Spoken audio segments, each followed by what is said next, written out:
Ушундай көрүнүш күн сайын кайталанат. Барган сайын Илгиздин көңүлү чөгүп, досторунун ага кошулбай калат. Сабакка да көңүл бурбайт. Муну көптөн бери байкап жүргөн мугалими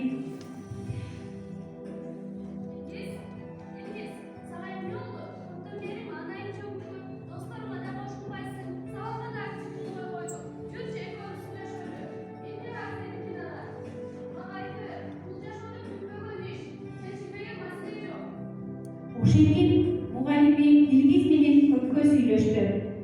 Анын жан дүйнөсү менен тааныш болгондон кийин мугалими Илгиздин ата-энесин чакырып, алар менен дагы көптөгөн иш-чараларды, көптөгөн маселелерди сүйлөштү.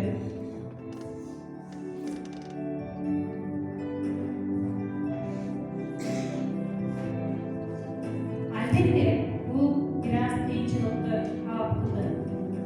Мунун артында сөзсүз түрдө Илгиздин мугалими, жетекчилери жана достору жүрдү.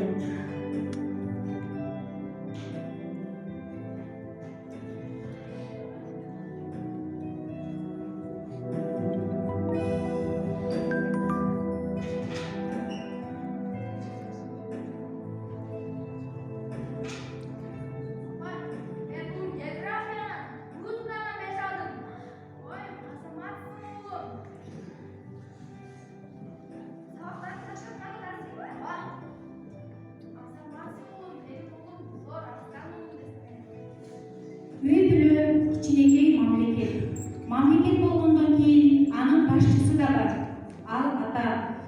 Аны башкаруучуга керек болгон күчтүүлүк, чечкиндүүлүк, токтоолук, сабырдуулук, адилеттүүлүк жана башка сыпаттар менен жараткан.